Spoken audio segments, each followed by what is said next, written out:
I've got to move. Now. Ditto. Same. This game uses only two buttons. Music does have that vibe. A little bit, yeah. Dude, I love that game.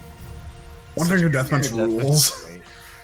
The second one is even better because there's so much more that they added to it. All right. Oh, there's already so much in the first one. Dude, if you haven't picked up One Finger Death Punch 2, I highly recommend it. Let's see. We do that, that, and that. Alrighty. At the top of initiative, it's the Darkling Elders. I've now lost my map. There it is. Alright.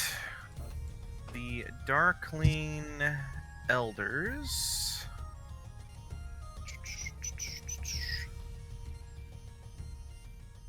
Going to do some stuff. This one's going to push through underneath the spider's legs, crawling up into this position. Actually, he'll go up here next to his comrade. This one will go to this space. This one will come here. Some attacks coming at Ewan. Friendly reminder that all attacks are at disadvantage. Right. One of them has advantage, so his will just be straight rolls. Right from the flanking. That's gonna be a 20 to hit on the first one. No. That'll be that's less, so that doesn't hit, and then it's coming at you with disadvantage. Misses and misses. Same rolls twice. That one's gonna do that. Then the ones over here are going to climb up, getting into these positions. Some attacks are coming at Juniper. Neither of these guys have advantage. Does a 13 hit? No. Does a dirty 20 hit? Unfortunately. Okay. Uh-oh. That's another 13. And that is a 21. So 2 hits. So the first hit is going to do 6 points of slashing plus 7 points of necrotic damage. 6 plus 7 is 13. 13. okay. Still standing? No. And as you drop, the second one is going to stab into you and immediately take a death save from you. Oh. That's going to be the Darkling Elders' turns. The Yeth Hounds are going to go. The Yeth Hounds are not very intelligent. And this massive thing has erupted from the ground and just caused sown chaos among them. So the Yeth Hounds are going to just attack this Bulette. They have to hit a 17 in order to hit the Bulette. Bullet. So they get just 1 attack each. That doesn't hit. That does hit. The Bulette's going to take 11. That's also going to hit. So the Bulette's going to take 22 points of damage.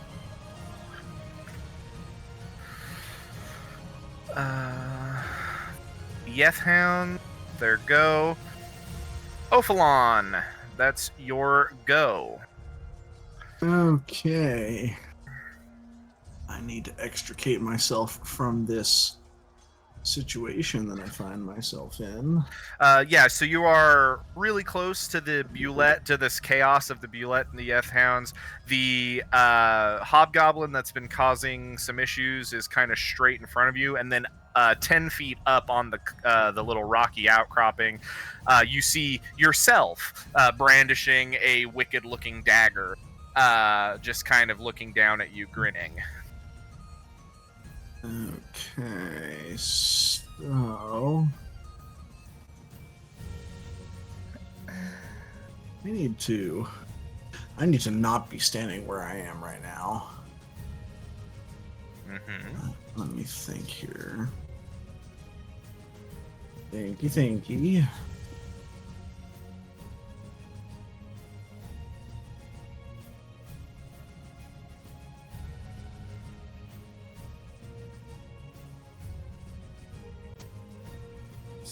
Leave the damn cat alone.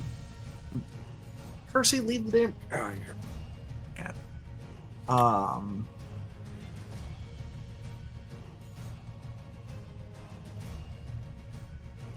Fuck.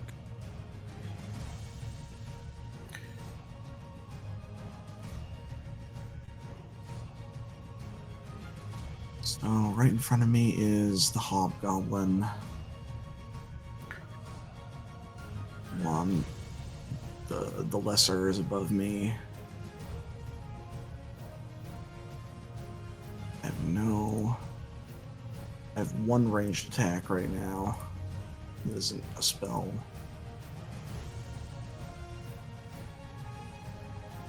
How's that hobgoblin looking? He doesn't look great.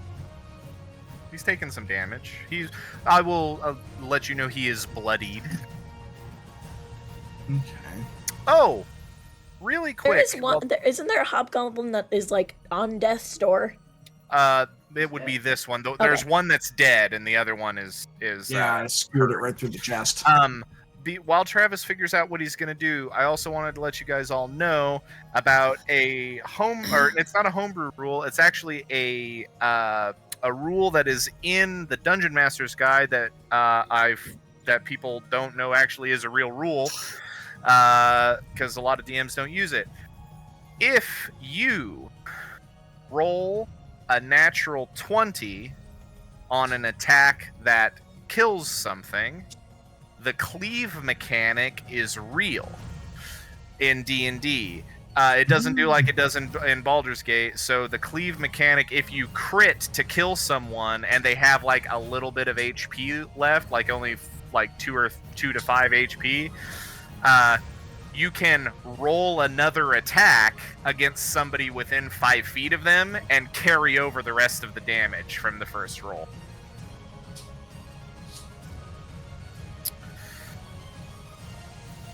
So the question is, do I throw caution to the wind and attack the hobgoblin, or do I attempt to get out of here?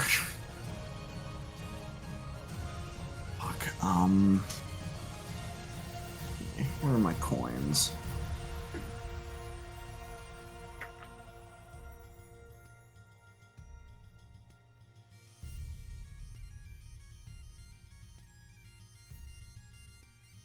I just want to refer everyone to the last thing I said in our Gods and Giants session chat.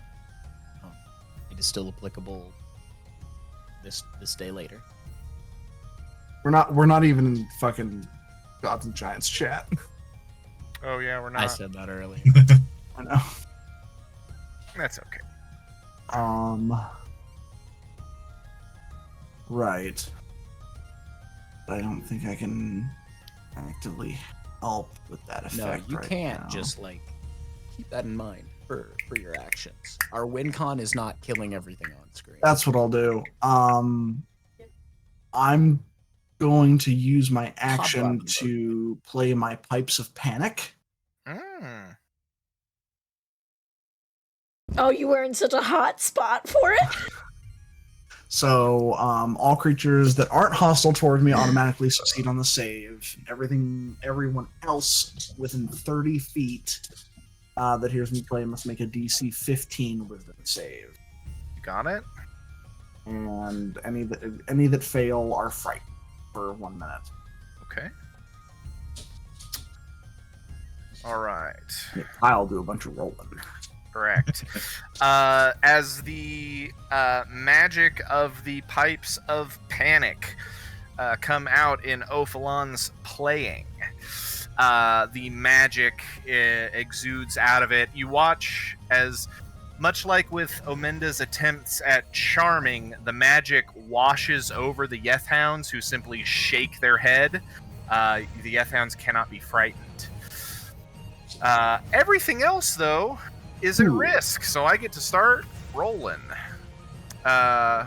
Rolling. What? Starting with, because it's the funniest for me, the Bulette. It's got to beat a 15. You said 15. On a Wisdom save. Yes. Got a 14. Does it say it has to immediately run, or on its turn it has to run? It says, yeah. It just says that they are frightened for the next minute. Okay. And that okay. they can repeat the save at the end of each of their turns, Got it. ending the effect on themselves. Okay. So the Bulette is frightened, and for frightened, we're gonna use, I guess, pink.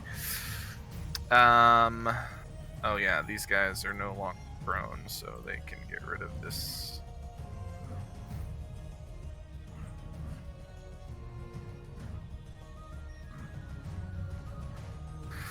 Okay, now we are going to roll. You said it's within 30 feet of you? Yes.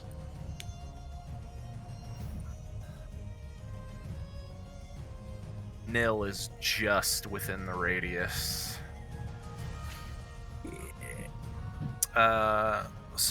Actually, I'm gonna do the easy ones first. So, we'll then do the Hobgoblin. The Hobgoblin fails.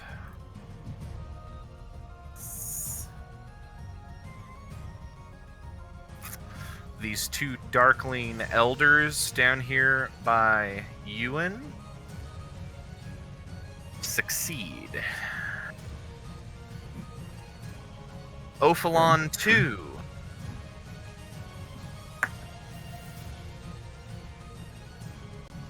fails. Yeah. Nil.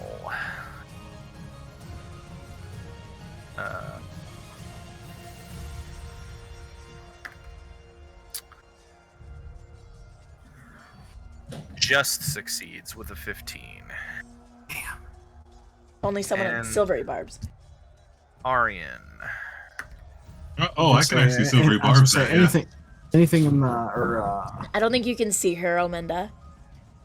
There's a big Uh, blob of anything in the darkness darkness between the as two of well. you guys. Yeah. Yeah, I can't. And then Arian. You can make her fail, though. You could. That's true. She did, in fact, succeed on her roll. Get barbs up, bitch. Get barbs, bitch.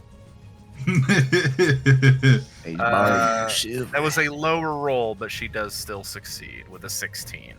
Loser. Damn. I hate her. All right. But this means that the Bulette, Ophalon 2, and this Hobgoblin all are under the frightened condition, which means they cannot willingly move closer to Ophalon.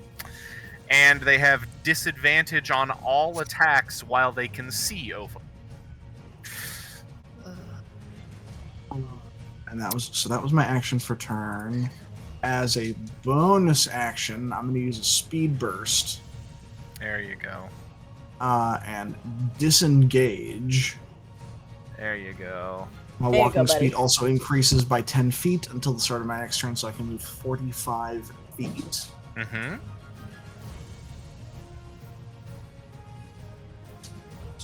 Let's see here.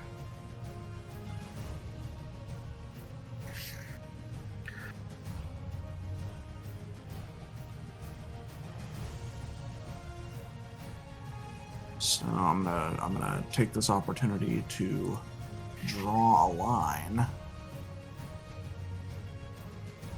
Make it easier to illustrate what I'm going for. And while I'm disengaging, can I run to here and then here to get myself out of danger? It should be correct on spacing. My question is distance from. That is pretty close to exactly 45 feet. Yeah. But I'd be able to juke around the hounds. Yeah. Okay. You're disengaged. You can go around. Then yeah, that's what I'll do.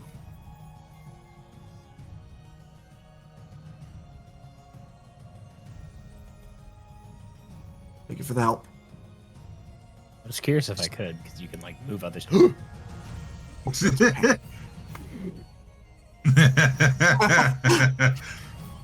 So Wrong eraser. Too much. move myself to right about there. Ophalon brightly flees. Yes. At the end of your Moving turn, myself from the situation while still remaining in a line of sight view of the creatures that I frightened. Somebody help me, please. Yes, that is the end of my turn. Kyra. All right. I, as I said, no longer have healing spells. So I am sorry, Caitlin. I cannot help. But I can do the bare minimum. I am going to, now that I am a rogue, use a triple dash. To move, so that's 90 feet for me total. So I'm gonna move from where I am back across the line just below where Ophalon is, where that rock is, the mossy one. Okay. That's 40. And then from there, I'm going to dive directly into the darkness to find the scissors. Okay. That is another 30 feet. I have 10 more feet of movement. Okay. You will take some attacks of opportunity as sure. you go on by from two Yeth hounds. They don't have sentinel, so you can still run right in there. Yeah. One of them is going to hit you. The first one is going to hit you with a 24. Yeah, that hits totally. That'll be 11 points of piercing damage. Cool. Then the other one will roll. That one misses. Okay.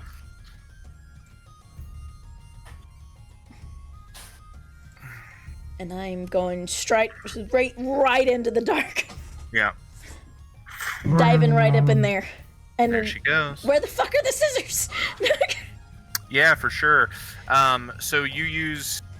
So you still have 10 feet of movement, but you use your action, bonus action, and your movement all to do that.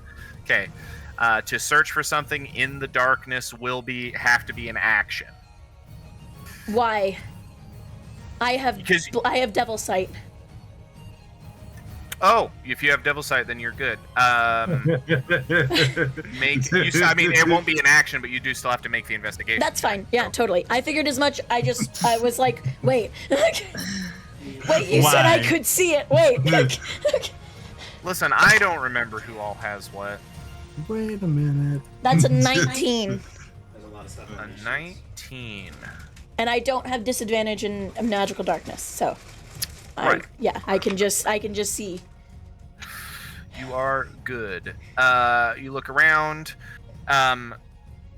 Just about here. I'll even ping it for you. Ooh, with your little ping button. Right about there, In the corner. in the corner of that square there, Okay. lying on the ground. All right, I will just. I'm within 10 feet to like grab it, right? Yeah. Okay, then I will grab the scissors and I will like shove them somewhere that no one else can get them. When the sun don't shine. And I will lay flat on the ground. Okay. to go fully prone. Okay, you got it. At the end of your turn. Omenda, that's your go. All right. So, I have a place of doing. Well, actually, let me see, because that's from a thing, isn't it?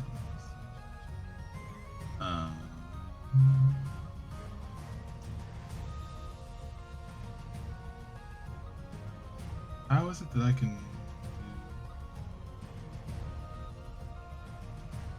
Oh, it's just like some spells that I took. Okay. So what I'm gonna do is I am actually going to. Ominda's just gonna say out as he'll kind of ruffle his feathers like, well, ain't it kind of funny how you're kind of kicking my ass, and I'm gonna cast Tasha's Hideous Laughter at Aryan. Oh, yeah. Do then it. She'll have to You got make DC 15 Wisdom save. Wisdom save. She Anybody need a CPU cooler? Damn. She got a natural 20. Cause nobody's. Oh no, you're too far for the silvery barbs, I think. Anyway, so Yeah. sad. Ooh. I'm going to then, because I think I could still disengage as a bonus action, can't I? Or is that an evasion? No, cunning action. Yeah. So I'm using my bonus action to disengage. And 25 feet. Let me double check what my distance is.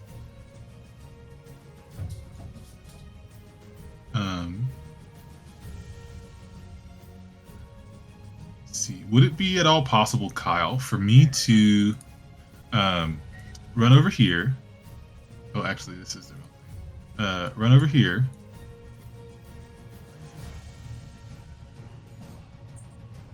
There we go. Mm-hmm. And then like hide behind those rocks right there. If you wanted to jump down there and then use your action to hide, I'm totally, or actually no. So you I've already technically used my action. Yeah. You can jump down there for sure, and you will be considered obscured, but you won't be stealthed. So, okay. But you will be out of people's immediate eye line for now. And it'll be like a quarter cover or some shit like that. Yeah, you'll have a little bit of cover. So. Probably closer to half cover to most of the people on the other side, but Let's go like right here. yeah. And then I am going to, because I've already used my bonus action, disengage my action, and my yeah, I'm done. That is all for me. Okay. At the end of Amenda's turn is Aryan's turn. Oh, and I guess I'll take the cat with me too. Oh yeah. Aryan is going to look down into the darkness where Kyra is at, and she is going to just shriek out, "Stop them!" And all of the darklings over here menacing Taran just all turn. She is then going to do some hood rat shit. Some straight hood rat shit.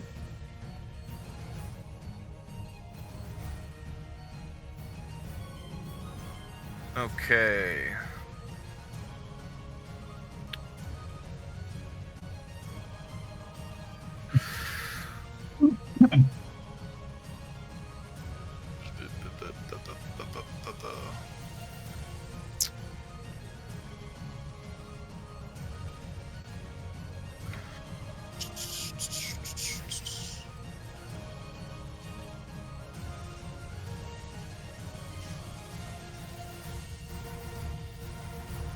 All right.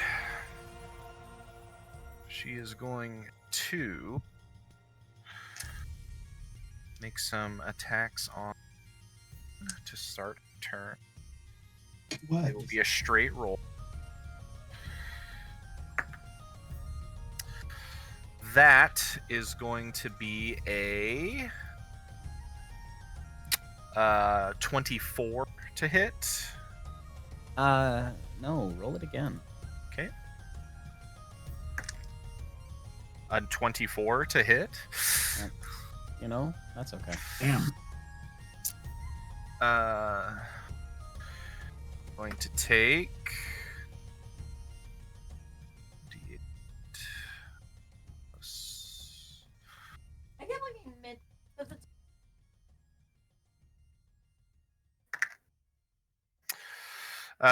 you're going to take, let's see, 6. You're going to take 10 points of slashing damage, and your speed is reduced by 10.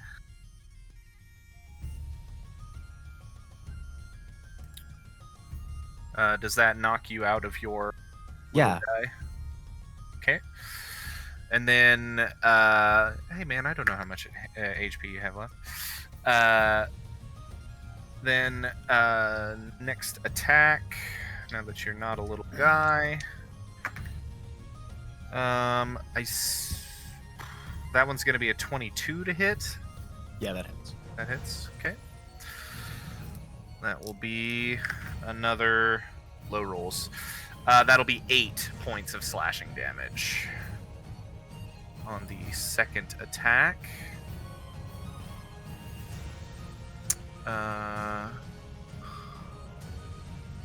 As she just starts ripping and tearing, and it's like she tears the form off of you, Ewan, as you revert back into yourself before another set of claws from the other hand rips into you once again.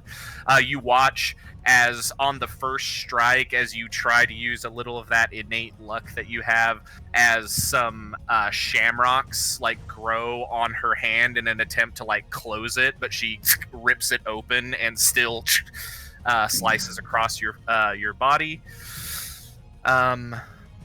She is going to then end her turn for now. At the end of her turn, Ophalon 2 is going to kind of have, with this look of panic on his face, across looking over at the real Ophalon, is going to turn and jump down here. Oops. God damn it.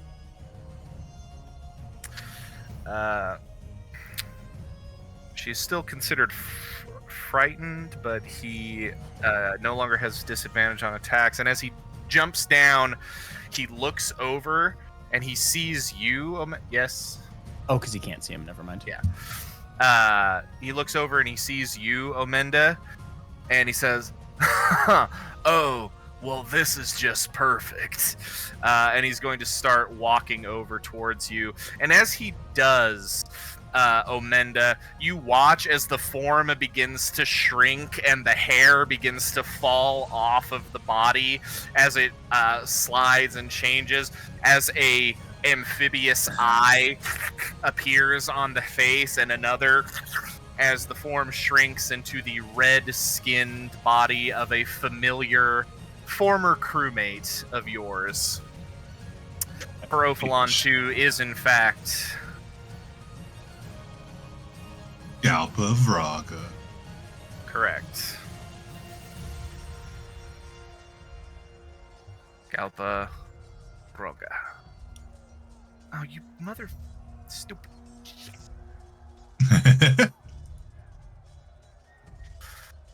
Fly. As she walks towards you, kind of tossing the dagger between her hands, just, right, well, ain't that a surprise? Seems like we've been in this position before, don't it, Captain? And she is going to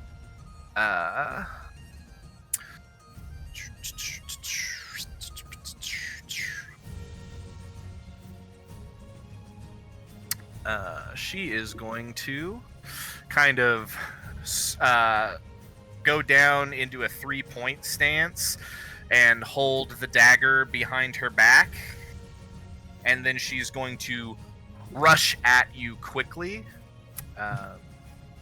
She's going to cast Zephyr Strike on herself and run at you to attack. She's going to get advantage from the Zephyr Strike. Would she get disadvantage from the Moss Kitten? No, unfortunately. Okay. That is going to be an 18 to hit. That hits. Alrighty. You are going to take, Omenda. Oops. I did the thing, right? Yes, I did do the thing. So.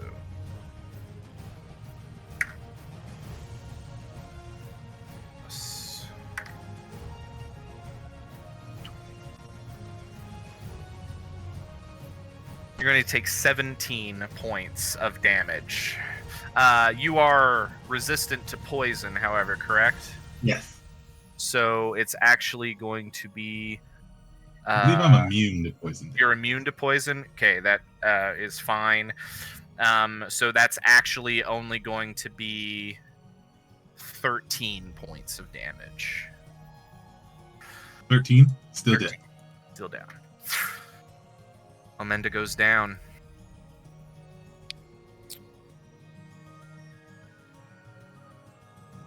That's not good.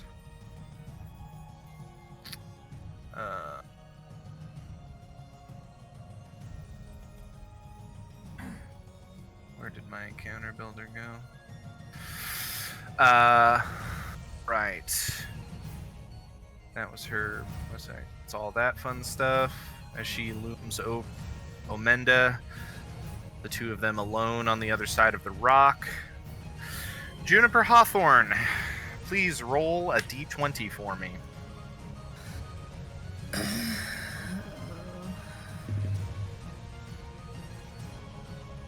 That's a 9. A 9. That's a failure. That's going to bring you to 2 death fails. That does.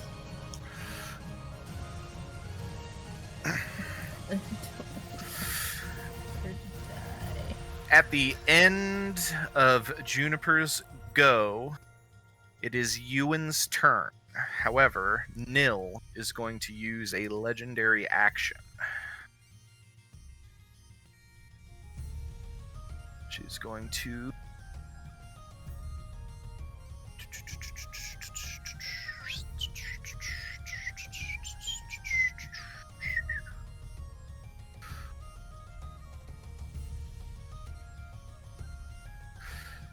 she is going to use 2 legendary actions to cast a spell as she looks out into the darkness, and she's just going to point over basically in the exact space of the darkness, and I need Kyra, Ewan, and Iris to all make wisdom saving throws for me.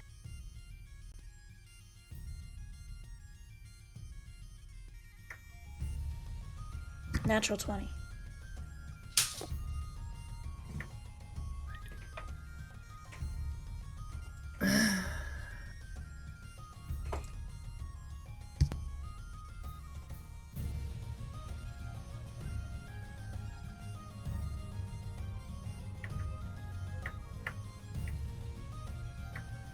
for a total of 23, in case that's important.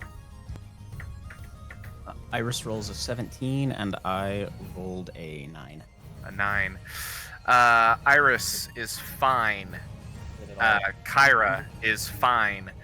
Ewan, as you have just had all of this terrible, your form torn from you and these terrible claws ripping into you, you feel the entire world start to speed up around you as your movements become slow and sluggish.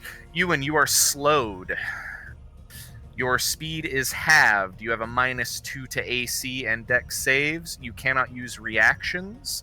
And on your turn, you can use only an action or a bonus action. You may attempt to save at the end of your turn. And your turn is coming up right now. That was her legendary action. That's your go. I'm going to use my bonus action to wild shape into a bear. Okay. And that's the end of my turn. You got it. That's going to bring me back to Nil's turn. Nil, who is standing with a couple of her darklings, looks down into the darkness directly at you, Kyra, and just takes her rapier and sets it right on Juniper's throat and just starts to lean down as she just looks down and she says, "Are you really sure you want to go through with this?" Are you really sure you don't want my dick down your throat? Oh, and I rolled a natural 20. Jesus Christ. Oh, nice. The slow wears off. She just smiles and she says, "All right, have it your way then." She pushes the blade down.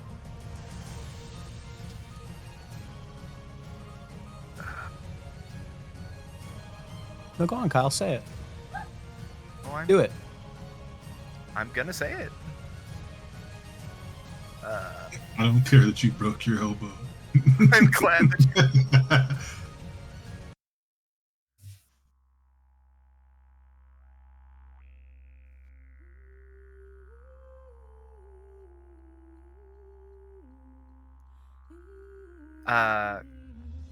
Juniper, you feel something pierce through your neck as the darkness takes you. Juniper Hawthorne, what are your last thoughts in this moment?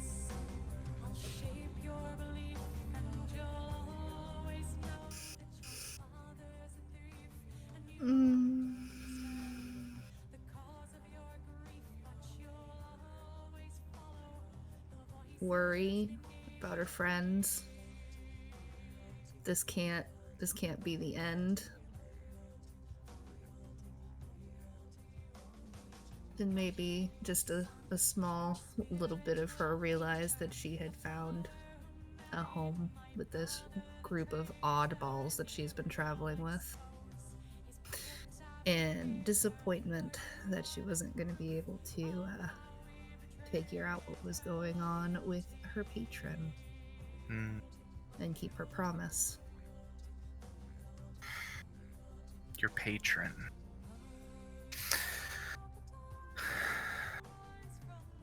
You feel in the darkness that envelops your very consciousness and being, Juniper. You feel thorns begin to wrap themselves around your body. And though you are apart from your body, you feel that familiar pain once again in your temples. strange for a soul to have a headache in this moment, as something cradles you, carrying you elsewhere.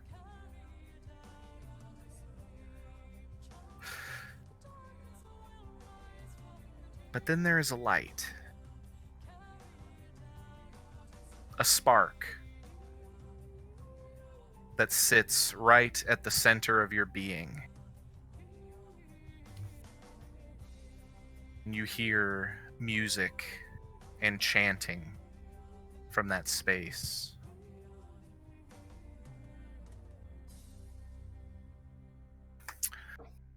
Juniper Hawthorne, please just roll me a religion check here at the end of all things.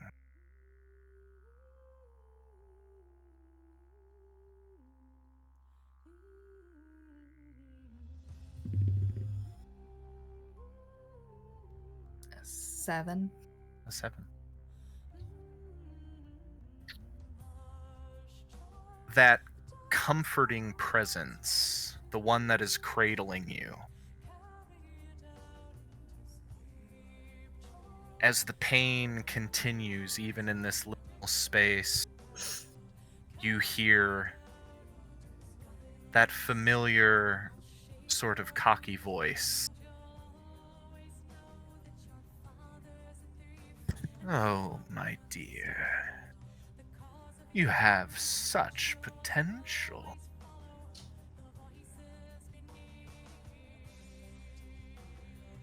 This can't be the end.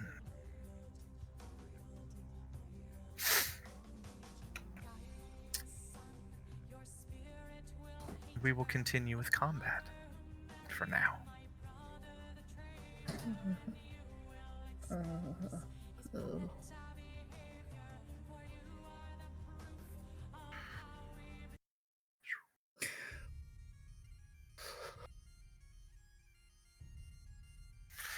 As Nil has Deep breath, sweetheart.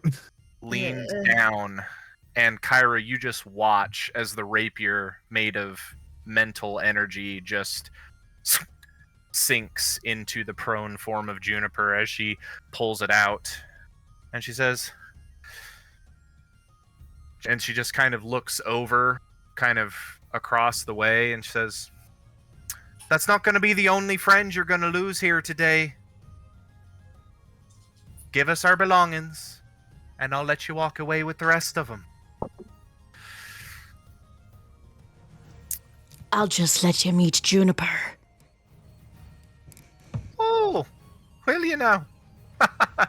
And she snaps her fingers and missteps, standing right over you, and she says, "Hello." And that is going to be the end of her turn.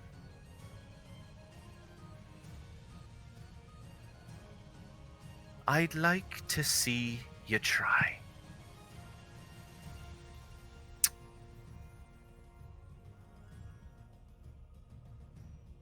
That's going to bring us to the Darklings.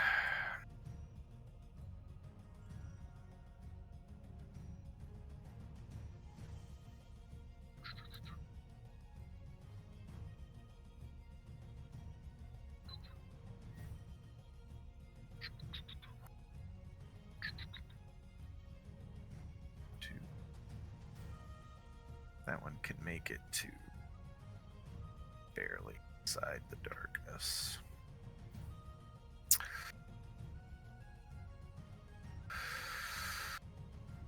Okay.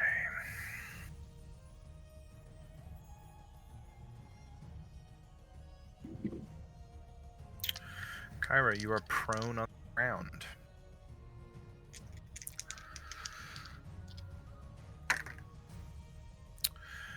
Does a 15 hit? No. Does a 22 hit? Yes. You take 5 piercing and 7 necrotic. It's gonna be only, I think, for right now. It's cocked. That's somehow cocked again. It's a low. Yeah, so only one attack from the Darklings hits you. They all had advantage, little bastards. I have a question. Yeah. All of those Darklings moved out of Tarn's range? Yes, so Tarn gets an attack of opportunity against one. Okay. He misses, it's fine. Okay.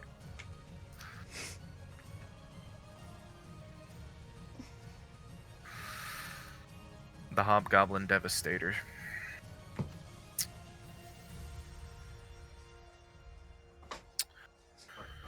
Okay.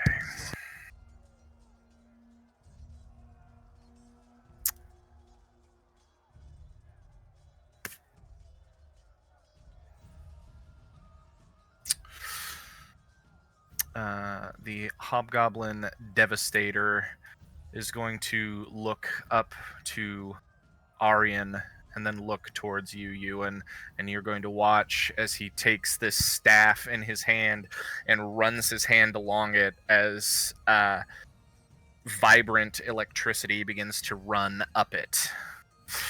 And he is going to slam it on the ground, and a line of electricity is going to zoom right up to you. Ewan, I need you to make a dexterity saving throw. -2. From what? From a lightning bolt. What's the -2 from? I mean, From being... Oh, yeah, you're not slowed anymore. You gotta remember.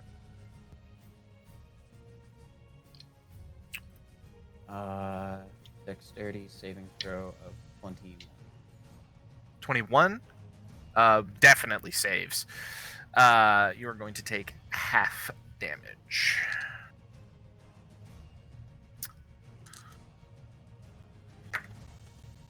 So that's gonna be...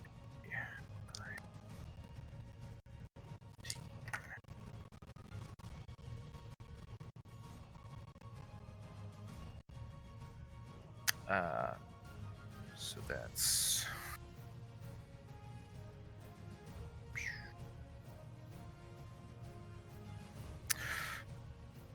So you're going to take 15 points. That's already halved. Points of lightning damage.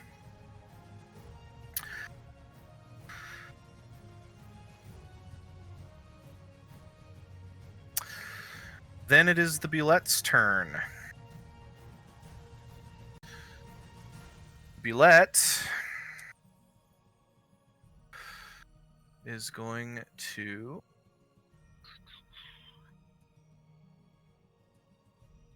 It is frightened of Ophalon.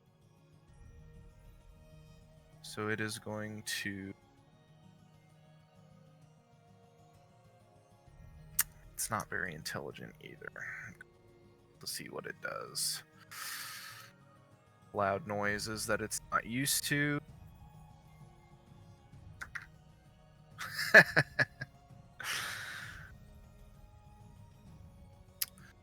Bulette is going to turn. It's going to run this way and get barely any distance before it truly leaps into the air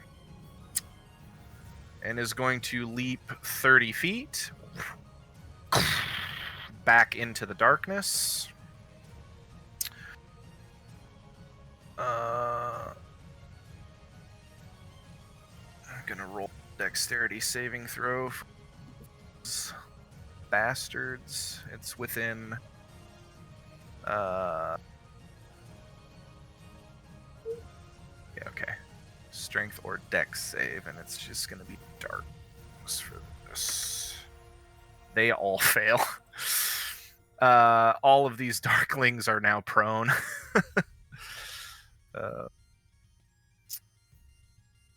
Inside of the darkness, I'm just gonna go ahead and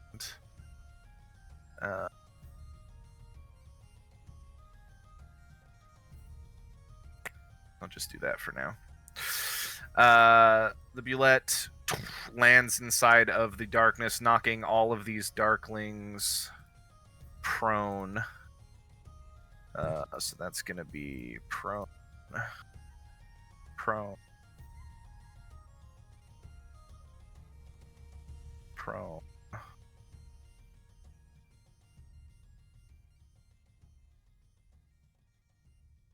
Prone.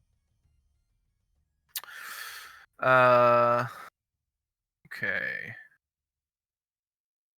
Then they're also all to take. Oh, they might all just be dead. They are all dead. Hell He yeah. just lands on them, so they take 28 points of damage from that. So dupe, dupe, dupe, dupe, dupe, dupe. So all but one of these darklings just gets blasted away. Yeah, I rolled good for that. However, all of them are going to explode into a little flash of light when they are destroyed. So it's within 10 feet. So Kyra and there's magical darkness trumps this anyway, so it doesn't matter. The darkness is still there. So yeah, nobody gets potential to be blinded. A bunch of the darklings just die. That's the end of the initiative, bringing us to the top of the round. The Darkling Elders.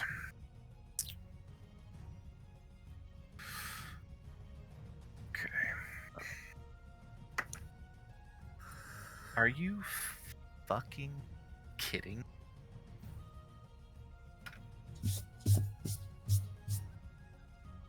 What's the los? It's all good. Okay.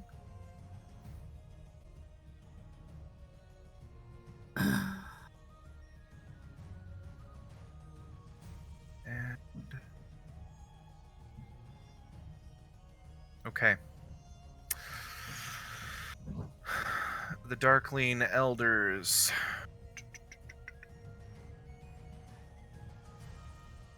Can't quite make it to Ophalon. It's all terrible terrain. The ones down here are going to go for Ewan. Back to everything disappeared. Okay. One of them has advantage, so we'll roll that first. It's going to be a crit for the first attack, Ewan. That's going to be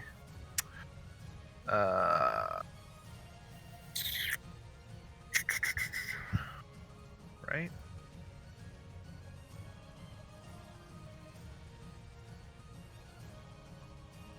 Okay. That's going to be 12 points of slashing damage and 14 points of necrotic on the first attack, Ewan.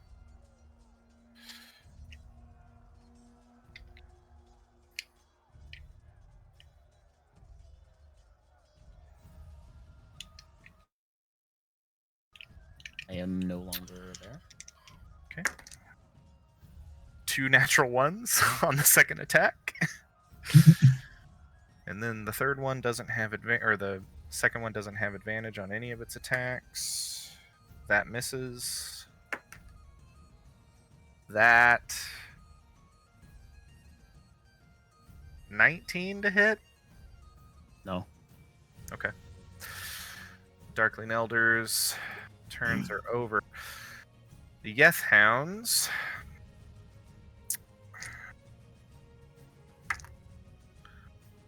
are concerned with the Bulette.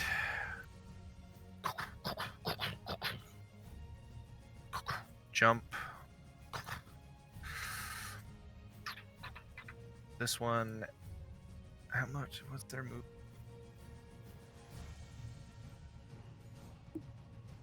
Oh, they can just fly. So, Because that's what those things needed. yeah. To make sense, but they are back into the darkness, and the Yeth Hounds cannot see through magical darkness, so they're just in here trying to beat this thing up. Hell yeah. Miss. Welcome. Hit. And a hit. So 2 hits. The Yeth Hounds do extra damage to things that are frightened. Bulette is going to take 22 points of piercing damage from the 2 attacks, plus 28 points of psychic damage because it is currently frightened.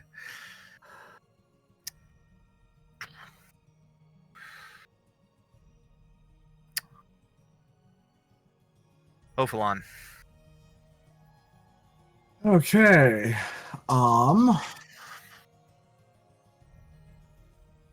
Assuming the Darkling Elders in front of me don't look all that roughed up. No. One of the ones that's there next to you has been hit, but not had a tremendous amount of damage done to it. Okay.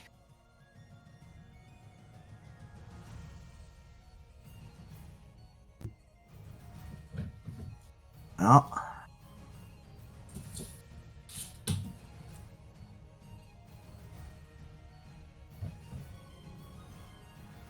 I came for glory, didn't I?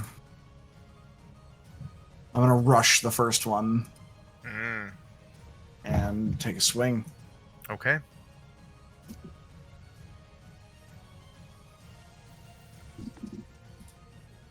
It's a 23 to hit. Oh, definitely hits. That's good. Like that.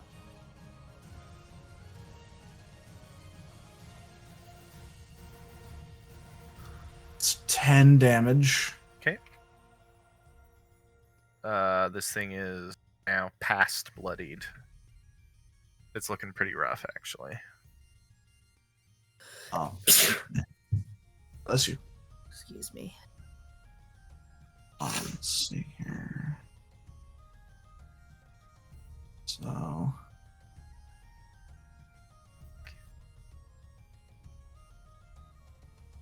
I would have actually needed to move to be within range. So I'm gonna move around him to the side here before I to attack. Mm-hmm. And then I'm gonna move here so that I don't provoke an attack of opportunity. Okay. And I'm going to use my third speed burst to make a weapon attack against a creature I have not hit with an attack this turn. Okay. So I will swing at the second Darkling Elder. Go for it. That's a natural 20. Hey! Roll that Like- damage. Roll that beautiful bean footage.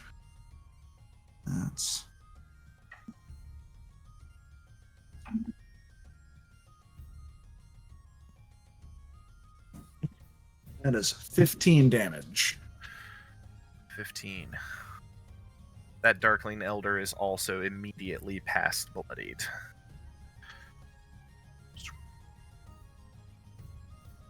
Alright. Is that the end of your turn, Ophalon? I can finish you both off, or you can run. Ooh.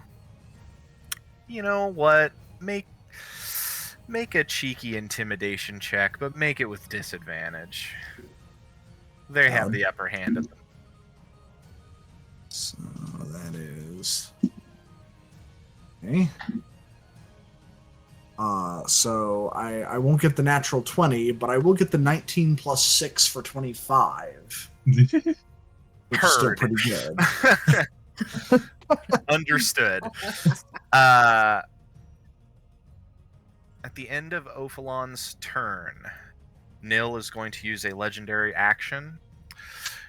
She is going to kneel, looking right at you, Kyra, and she is going to vanish the rapier from her hand, and she is just going to say, "Give me what's mine, and I can bring your friend back. I'll make a vow on it, if you want me to."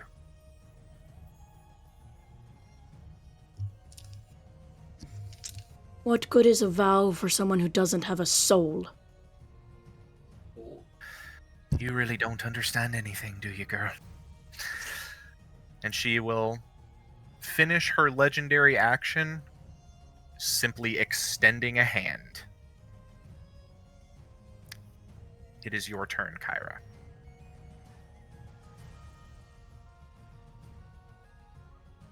Insight check. An insight check.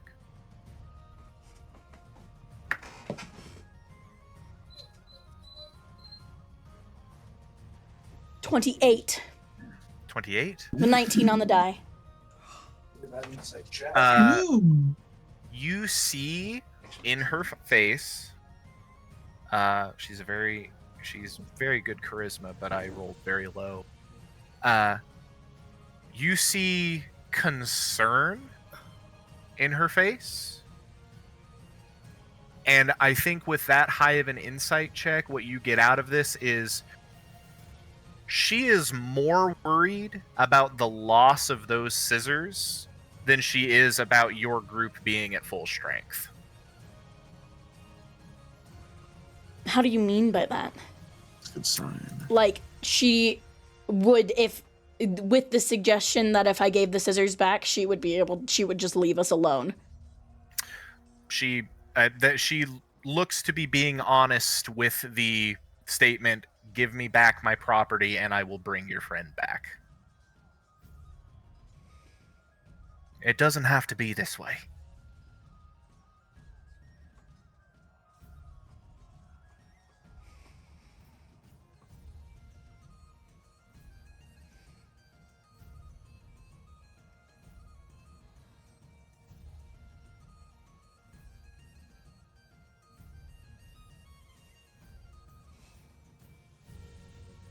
But if I give the fucking scissors back, they're just gonna keep fucking doing this. Yes.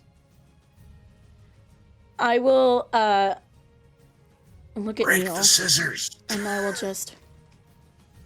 You are not worth anything. Not even to dull my blade on. And I will lace the scissors in my silvered arrow string and shoot them into the distance.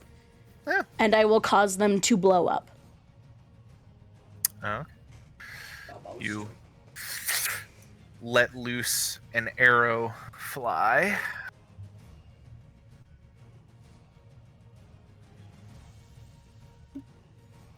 You my butterfly, sugar. And I'm shooting it in the direction where Rhiannon would be coming from.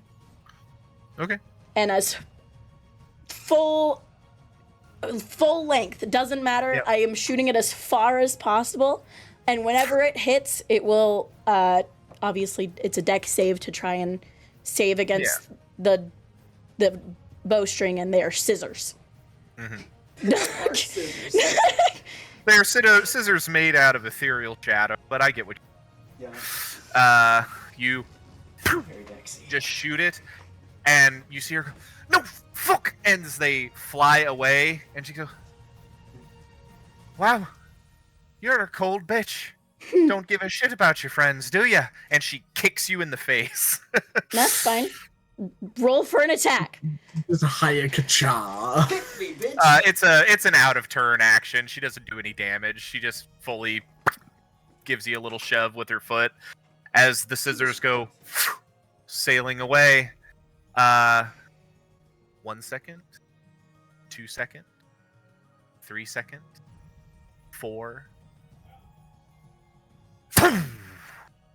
Somewhere in the distance, a slight explosion goes off, and you watch as Nil and Aryan, who are the two that you guys can currently see, you watch as they both like clutch at their chests, and you watch as portions of their own shadows start to break off and just disappear into the forest.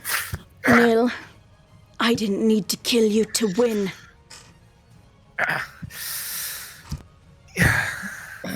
And bits and bobs keep flying off. Is that the end of your turn, Kyra? No, I am actually going to disengage. Okay. And I am going to whistle to Taran as I get out of her space to get Juniper and run. Okay. Taran, he will get to Juniper and he will be preparing to take her away. You're going to disengage. Where are you moving to? I am going to disengage into the bullets area and then out. Got it. New, so to speak.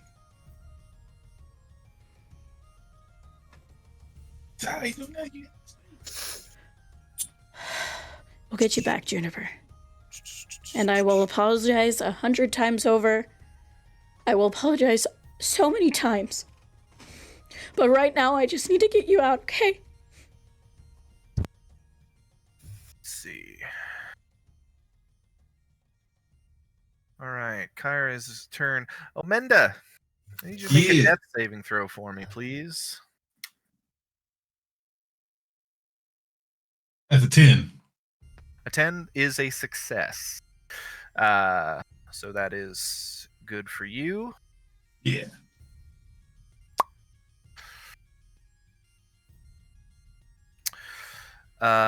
It's going to bring us to after Omenda's go.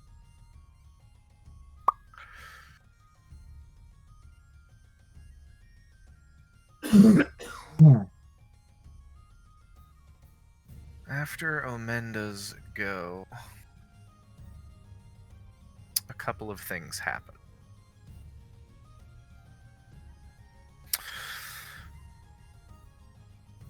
Taran and Juniper's body both appear here in a burst of springtime magic.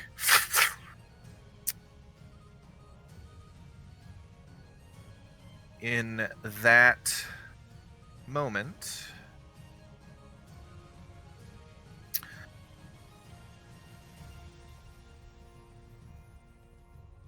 you hear a call from the woodlands in Elvish. Those of you that understand, if you understand, get the gist as well. But a cry from the woodlands of "Swift death to my enemies!" And an arrow launches from the woodlands and is going to land right on. It's actually going to hit Aryan, the biggest target here. Oh, come on, Lady Rhiannon. The fuck?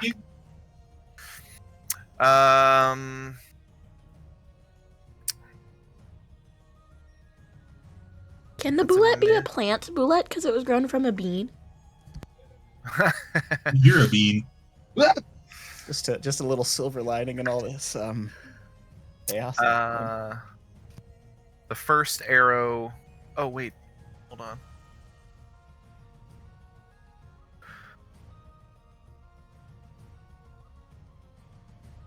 Okay, yeah, still had advantage.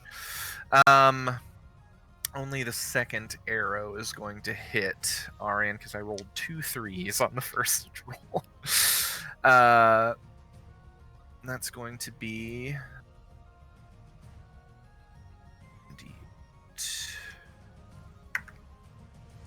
Jesus Christ, Lady Rhiannon, you're killing me. So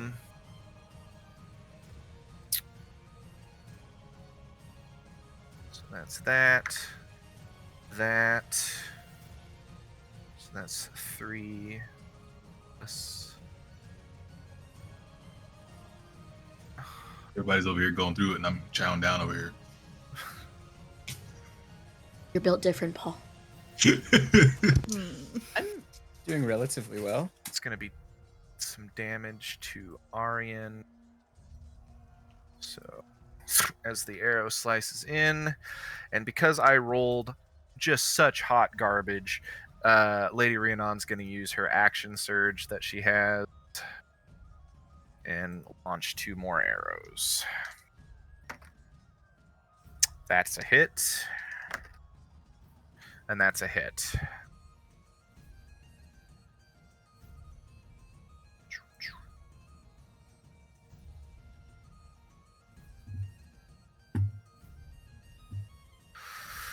Ba-ba-da-ba-ba-da-ba.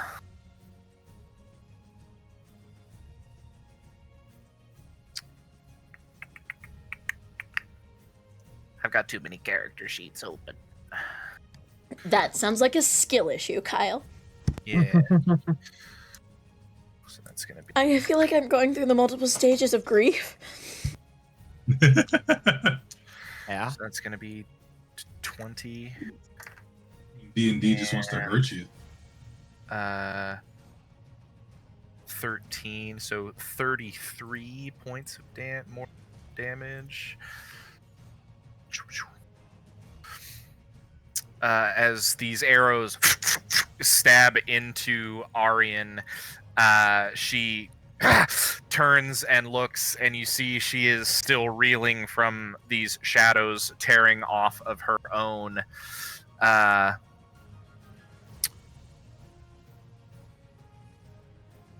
And she just is going to look down at Nil, who looks up at her and just gives a nod. That is the end of Lady Rhiannon's turn, which is going to bring us to Aryan. Aryan is going to use her action, and she is going to. She's actually going to use her free action to drop her rage. She is going to descend down into here. Ewan, you do get your attack of opportunity because you are not slowed. Figure shit. I'm gonna hit her with my. Break one of her legs. God, I hope so. I rolled pretty good. Yeah. Does the 23 hit? 23 definitely hits, yeah. Oh God. All right, roll 7 points of damage. Okay. Aryan doesn't look great.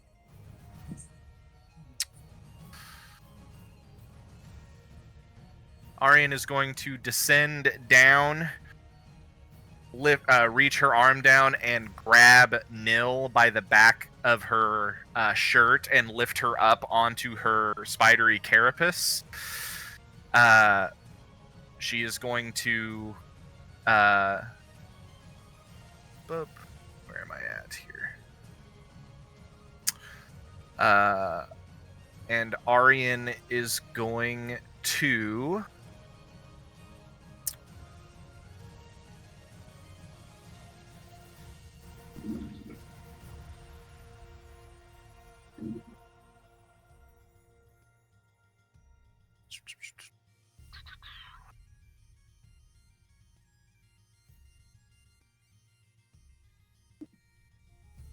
You watch as Aryan's spidery carapace begins to shift its coloration, and it starts to match with the surrounding areas, almost like a chameleon, as it kind of shimmers in this space. And this isn't just her carapace; it does extend up to her torso as well.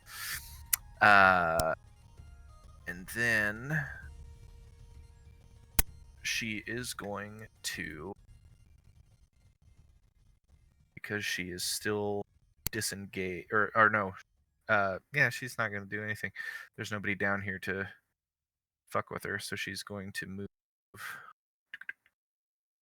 up here, carrying Nil with her. Ewan, technically Iris gets an attack of opportunity as well.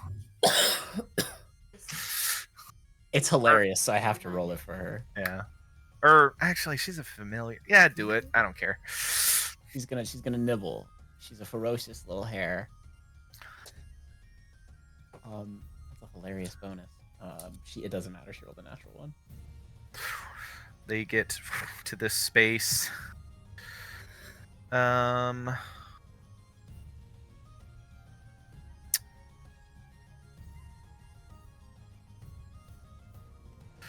As they run,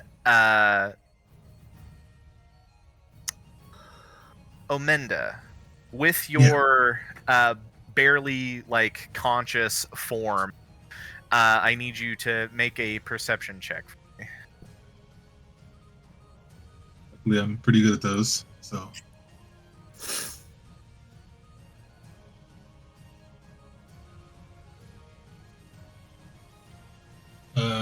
18 plus 7 for 25. 25. Even in this state, you've got blood smeared across your face. You feel your life force ebbing away, but even through half-lidded eyes, you see the form of Galpavraga looming over you, preparing to drive a dagger down into your body to end you once and for all. And in fact, you hear her voice says, "No more mistakes. Now we finish things." And as the dagger is raised, you see that she stops and she looks around, and you see her clutch her chest. She's and she staggers back a bit, looks around, looks at you, and just says, "Fuck!" And she dives into the wall and vanishes.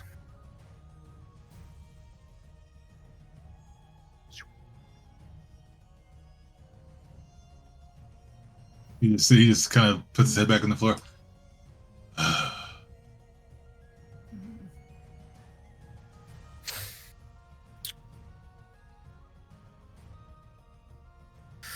Kyra.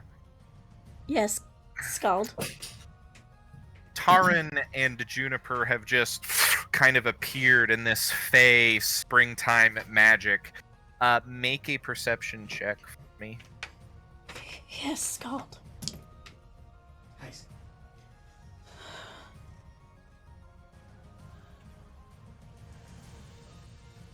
13. 13. You see Taran has managed to somehow get Juniper's body draped over him. He's a fey and- dog, it's fine. Yeah. He's a large dog. He has gotten her to be kind of slumped over his back. You, with that perception check, spot something. You see at Juniper's chest, which is currently obscured by fur, Yeah. you see a green pulsing light. Wow. Can Wow. I vibe check the green pulsing light on my dead friend's chest? You can when it gets back to your turn. Okay. This is technically Juniper's turn that we are taking care of right now, but Juniper, sadly, is not. Wait, with- with my perception check, is that like a necrotic green or It like is a fun, happy verdant green. Okay, cool. Thank you. Yeah. Juniper now has necrotizing fasciitis. Ewan, that's your go. That's my go? Oh, golly gosh. All right. Got the Darklings by me still. Darkling Elders. Sorry. Mhm. Oh. And you said Aryan was looking pretty rough? Arian is looking pretty rough. Yeah. And Nil's like, whatever. Basically. I should Basically untouched. rephrase that. Arian is not necessarily looking rough. She is looking bloodied. Let's put it Okay. that way. Okay. Yeah. We have our shadows back. Chunks of shadow are currently flying off of all three of them. They're spewing out. Do you guys think they're safe to kill yet? Maybe you get somebody else's shadow, and now we got to get the right shadow. That'd be funny. No. Wasn't No more that shadows. the TV show? I am going to. His voice carries with command, and Ewan just like leans back and like pulls the blood from his nose. Omenda, you're not done yet. And the blood like evaporates, and water licks your little face, buddy, and you're gonna receive precisely 7 hit points. Nice. Welcome back. 7 Hachpa. 7 Hachpa. And then I will plant my hands together and use a key point and my action to take on the cultivated form of woody defense, or wooden defense, which will give me a set of hit points and boost my AC. Okay. And we're gonna sit on that for a second. Okay. And that's the end of your turn. Yes. I will tell Iris to. I guess Iris will make herself scarce. I probably don't need to tell her to do that. Okay.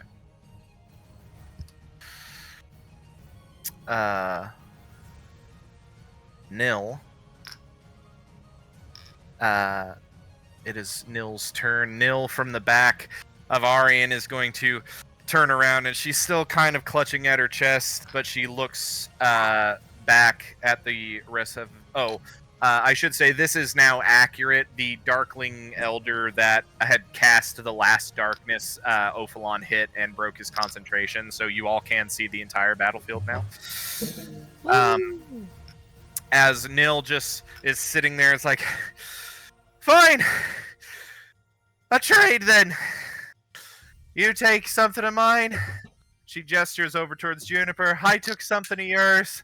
And she reaches into her bag and she holds a scroll in her hand and she says, but I still have what I wanted.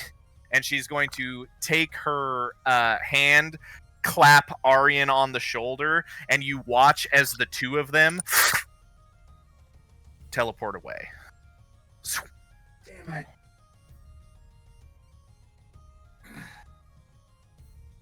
We just got hounds and shit.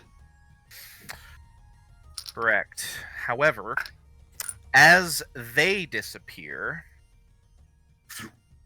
2 things grow from the ground. Oh. all of the Darklings are also pulled away. With them, they just kind of, they do like the Heartless thing, they just kind of recede into the ground. Their masters that have conjured them into existence are no longer near enough to keep them around. The only thing remaining now are these Yeth Hounds. And this fucking boulette. And this And fucking hobgoblin. and a hobgoblin, correct. Whatever decides to pop out of the ground. Oh yeah, that'll be funny. Could be 2 more bullets. Oh, If God. it was 2 more bullets, Statistically very unlikely. the next person to go is going to be the Hobgoblin. The Hobgoblin immediately recognizes the fact that its leaders have fucked off. And it is going to... You want to fight? I'll kick your ass. How good you motherfucker, I'm gonna kick your ass. No, he is going to just send 2 attacks your way real quick, Ewan. You little cock. That misses. Is that That cock or cuck? Cook. Okay. Uh, You. Check. What do you roll? Ewan, doesn't know how to spell. A dirty 20 still isn't going to hit you. It has an O and a U in it. Or no, it's Coke. a 22 to hit. 20. Are these ranged attacks? This is a ranged spell attack. Ranged spell. Fuck. A 22 just hits. Hits. Wham bam. Uh, Thank you. Ewan, you are going to take 21 points of force damage as this blast of force hits you in the chest. You are knocked prone.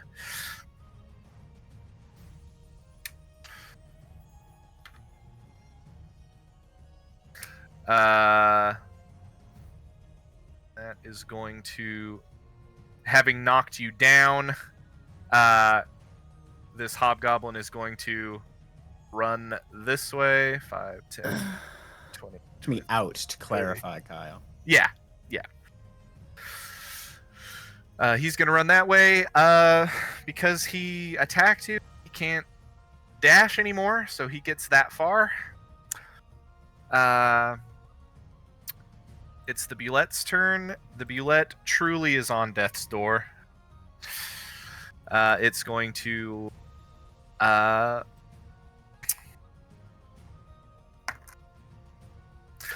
Bulette, yes. Heil. He Yeah. can't run there because he's afraid of Ophalon.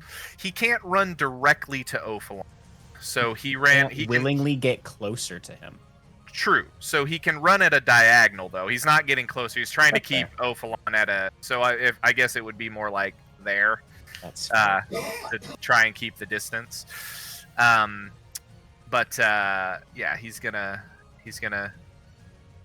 get up to that. The Bulette, on the other hand, the Bulette is going to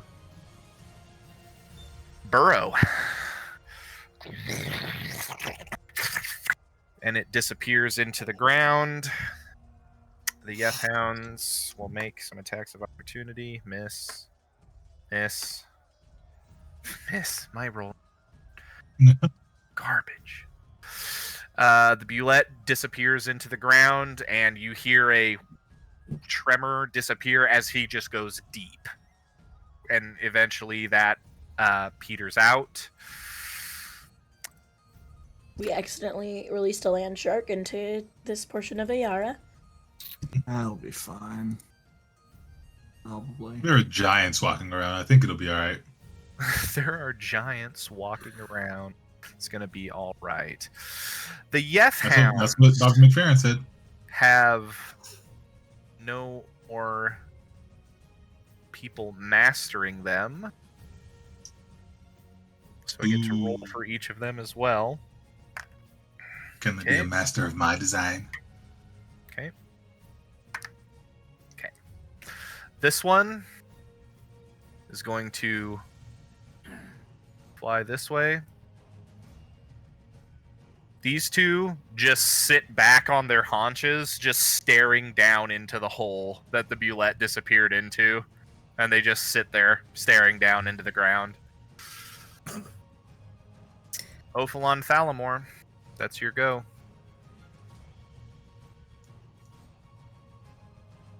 Let's see here. 35, so I can reach him before I run out of speed.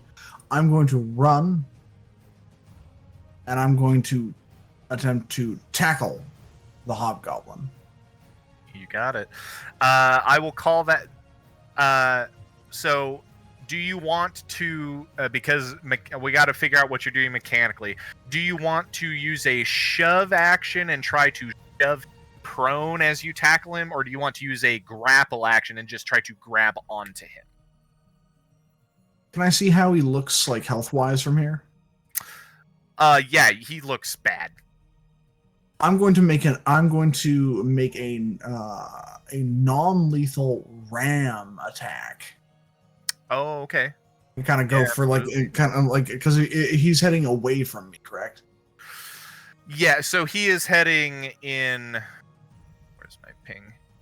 He was here. He's going in this direction. He's trying to just skirt away from you and just keep going this way. Okay. I'm So, yeah, right I here. will. I guess technically at the end of his turn, he could roll to see if his frightened wears off. It does. He rolled a 17, exactly. But it still affected him on his.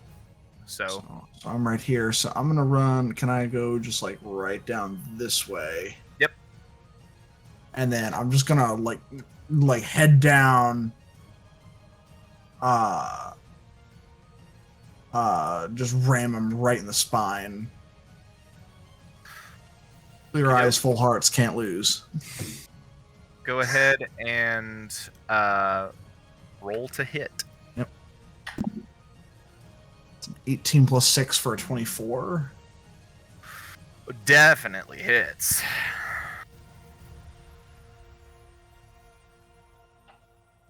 That's max damage of 7. Max damage of 7.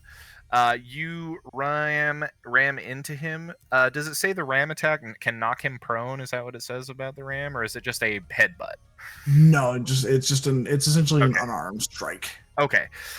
He does not go down, but you do rock him. Like you catch him, you fully he hit him with your head. That's your action. And then I suppose it doesn't count as a melee weapon I'm holding.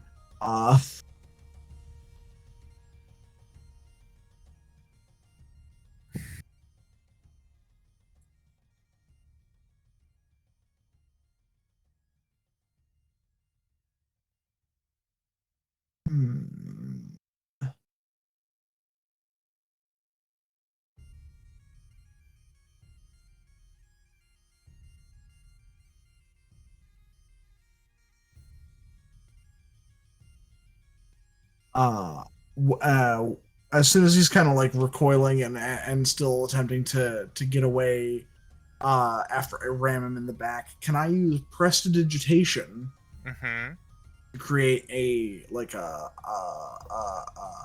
bang of sparks right in front of his face to disorient him?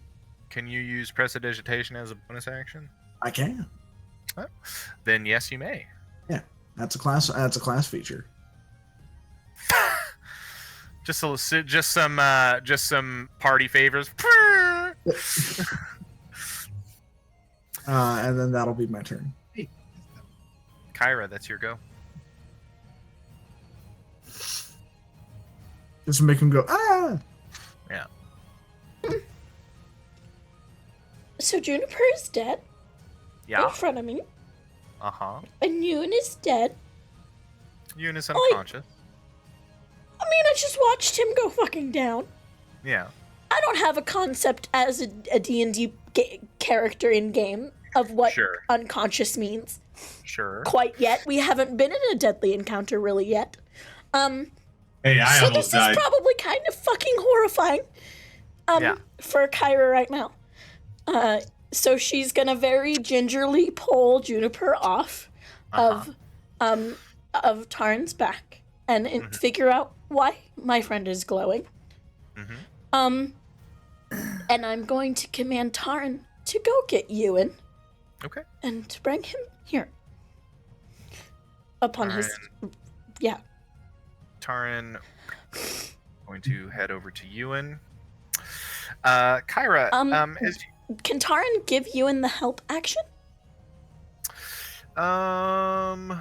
It says that I can tell him to do that. If you can command him using your bonus action to do the help action, then yes, he can do that. That's he can fine. give the help action. I will give Ewan the help action for his death saves. Got it. As you take Juniper's body and kind of... Actually, we need some slightly different music for this, as combat is winding down at this point. Stopped and Screwed version of this song.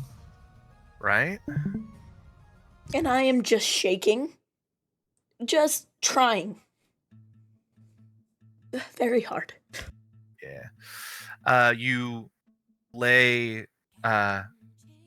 juniper upon the ground, and with no need for any kind of a check, you see what is glowing. It is in a space right near to her heart. It's just a verdant green glow, and it is dim, but it is still there is light coming from it. And that's what you see. It's as her, like, it's under her clothes, but it is shining bright enough to be seen through.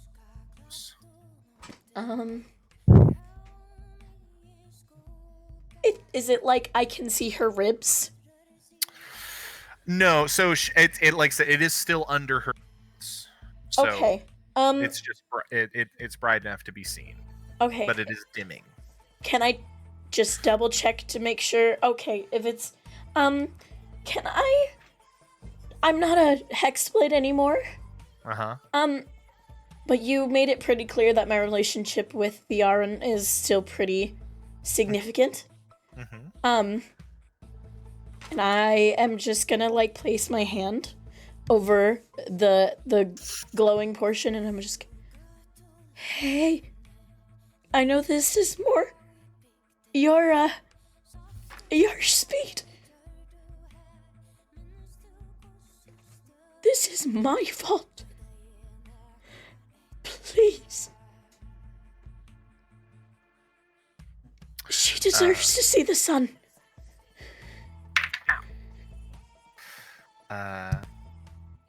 Go ahead and use your action to make a religion check. Please.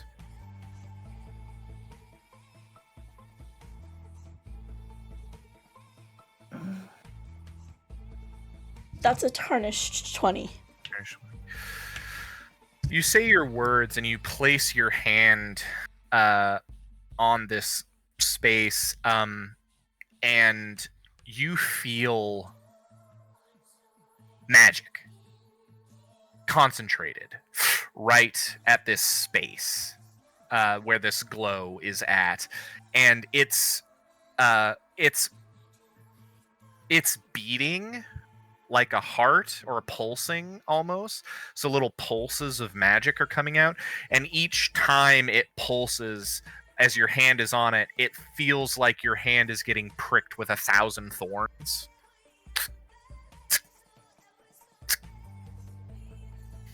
And you have made your quest to the ether.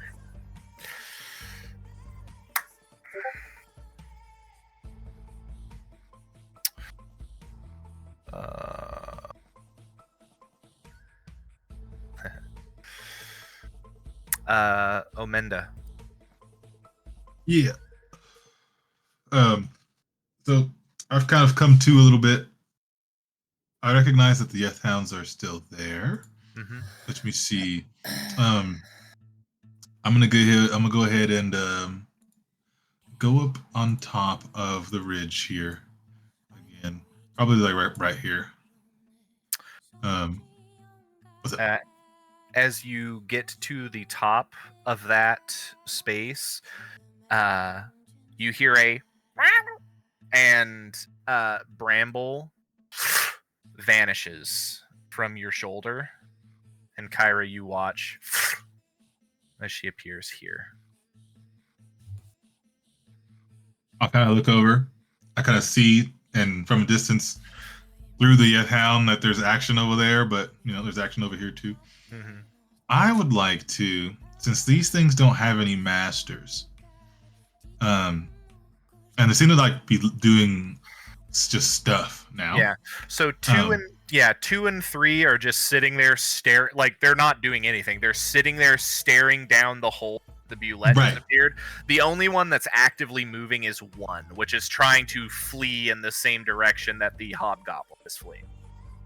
Okay. Is it possible to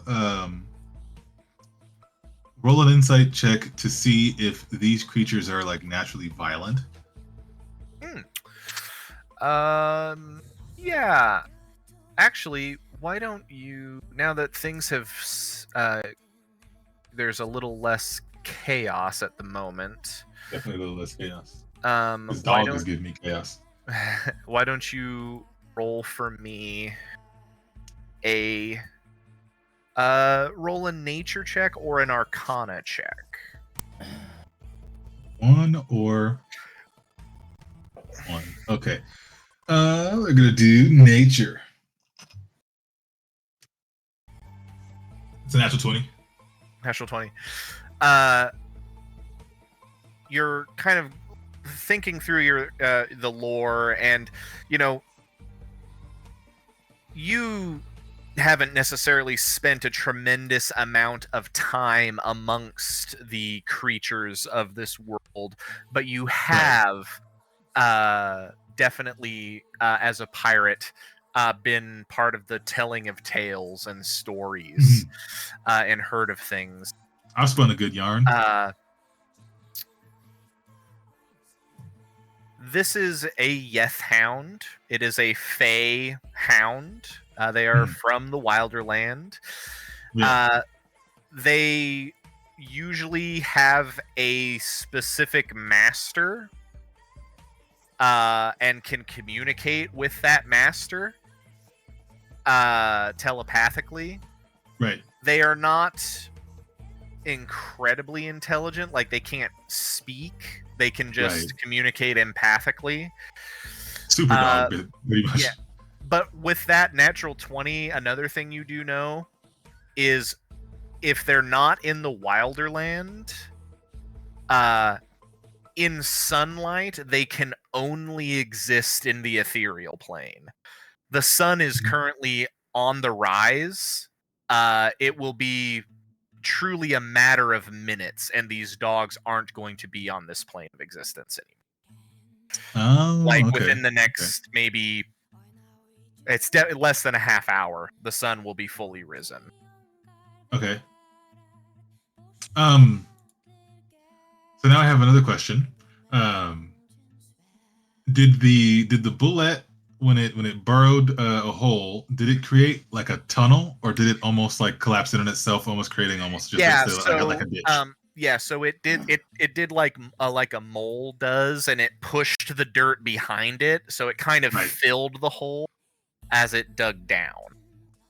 Okay. So there's a little bit of a hole at the top that the dogs are looking in, but the dirt doesn't go very far, or isn't very far down there. Okay. Let me see. Let me read this spell really quick. Oh, that's wonderful. Okay, that's all I need to know. What's going on? Oh, that's my boss. Hold on. Give me 1 sec. Oh, no. It's so late at night.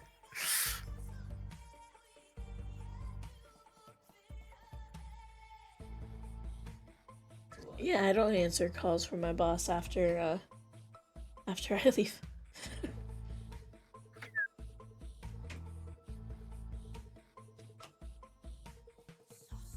I will pause the recording really quick. Oh, never mind. He's back. Yeah. He texted me making sure that I was good to go in at 9 a.m. for the alarm test. That's all. But either way, in that ditch, I would like to. How far am I? Well, let me pull out the ruler. Let me cook real quick. No, I'm just kidding. I'm gonna move because I still have a little bit of movement speed. This is probably like what, 7 feet up and then like 5 feet over. You'd say, Kyle. Mm-hmm. So I've got a few more feet, so I probably can make it about right here. Is it still darkness? No, this. Oh is no, the the darkness hole. is gone. Yeah. Oh, okay. Thank you. I would like to. I'm going to.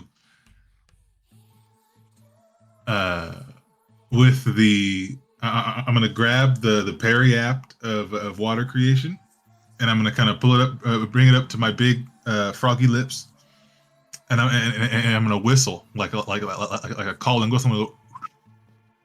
And then I'm going to cast Create Water in the ditch to give the Yeth Hound something to drink. Okay. And then I would like to do something else really quick if it's possible. Okay. I would like to grab from my pack the Wilderland water skin that I took, the one that I took the water from the Wilderland from, and throw it in there. To if it has an effect, I could have them forget who their masters are, and we can keep them.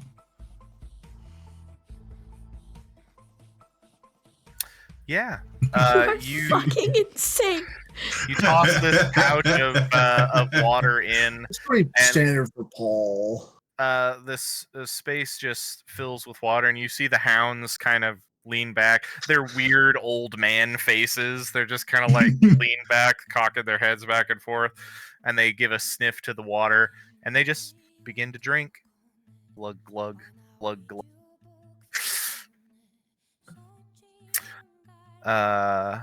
Is that your turn, Amanda? Yeah.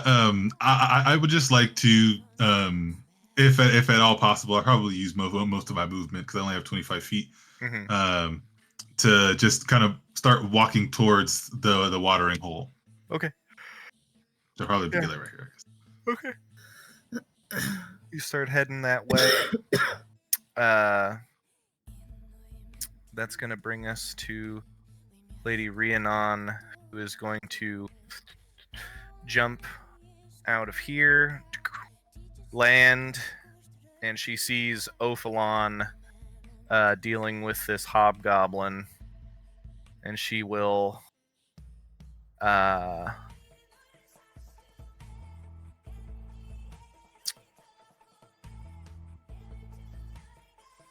dash.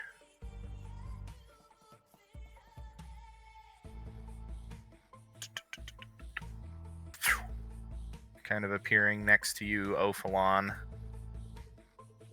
And as she gets there, she will. But my next to his head. If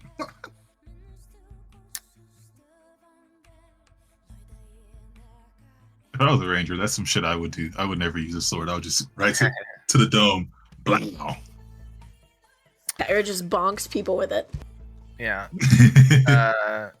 She's going to run up right next to you, Ophalon, and be another body by this guy. And she just kind of looks at you and she's like, well, capturing, killing, what are we doing? Capture. Got it.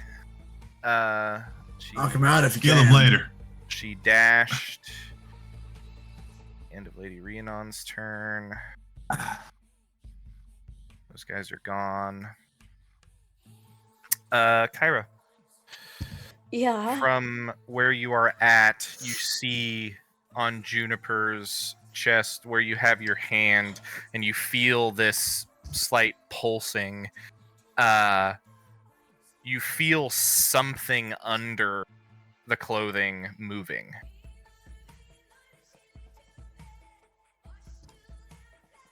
I'm sorry, Juniper. I would never desecrate your body while you're dead. I'm so sorry. And I will just kind of pull her blouse, like, down. Right about her, as you look, you see this space, and now you see what this is. And it is this knot of twisting thorns that is glowing green that has replaced an entire portion of her chest here that is pulsing, and a vine is now moving out of it and starting to wrap around her body.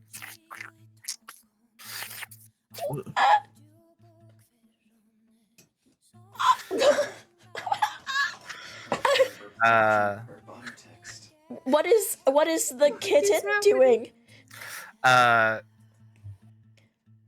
Bramble currently is in that form like he has been in the Wilderland, where he's more lynx-like and feral looking, and is just staring with a head cocked to one side, looking at his mistress here.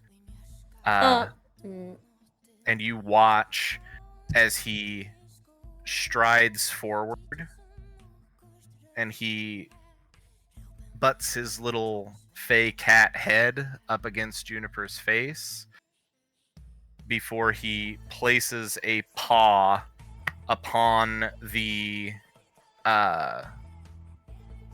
thorns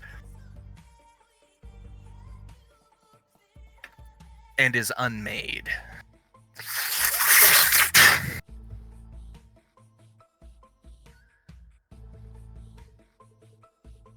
Juniper Hawthorne.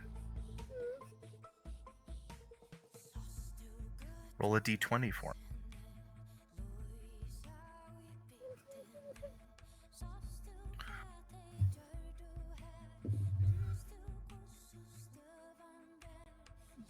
Twelve. 12.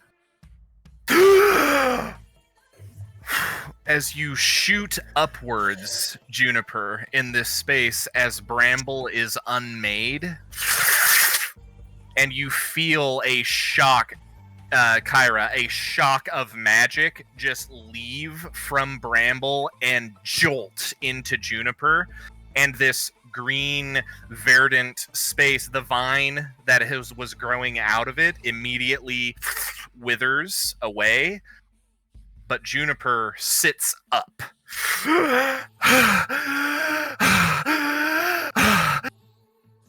Breathing.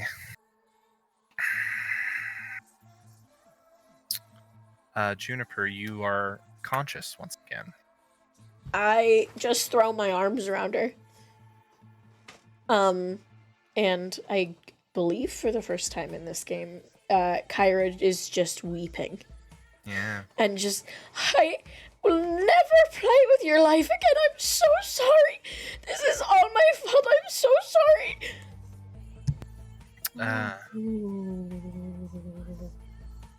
I was dead. Dying? Dead. I was dead. What the fuck? Ewan, Juniper clings to Kyra. I need you to make a death saving throw with advantage from Tarn. A beneficial advantage. 14. Success. Mm. Ewan, from where you are in this state of unconsciousness, you feel a presence, and you feel like somebody slapping your face, and just say, you just feel a presence, and you smell this dog breath, like trying to get you to wake.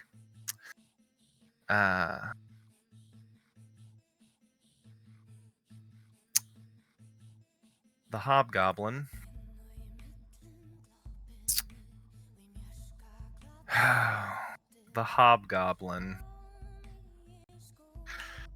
is going to start slapping his arm as runes begin to alight up the arms. And you've seen this before, Ophalon. You know what he's about to do. As he starts to go and he's about to slam his fist onto his chest, and the Lady Rhiannon truly whacks him across the back of the head with her bow, and he just falls face first onto the ground. Yeah. That's a good swing.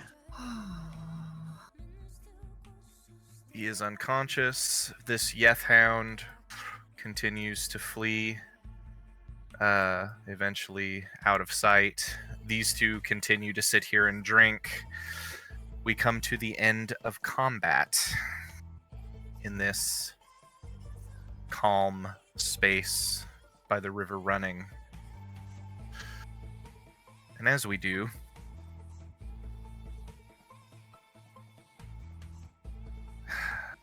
hold on.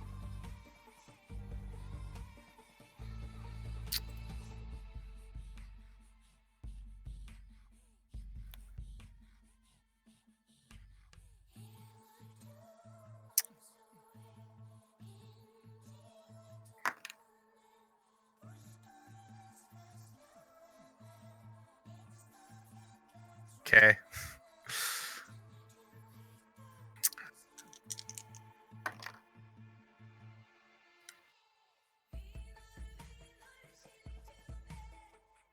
Okay.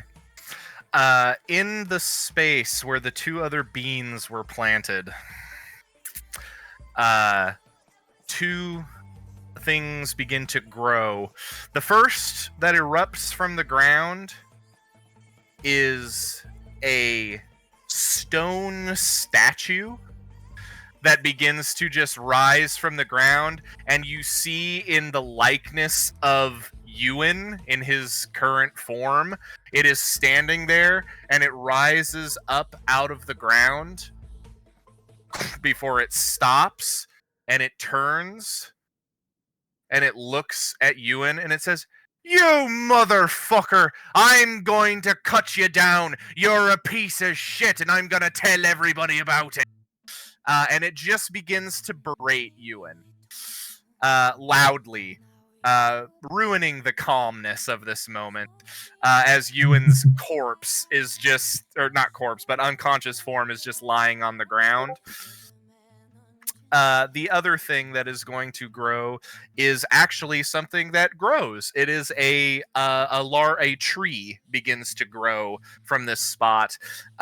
Grows to maybe about the size of like an orchard tree, and you just watch as let's see.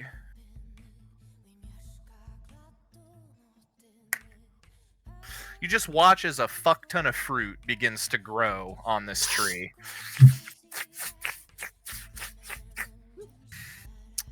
Fruit.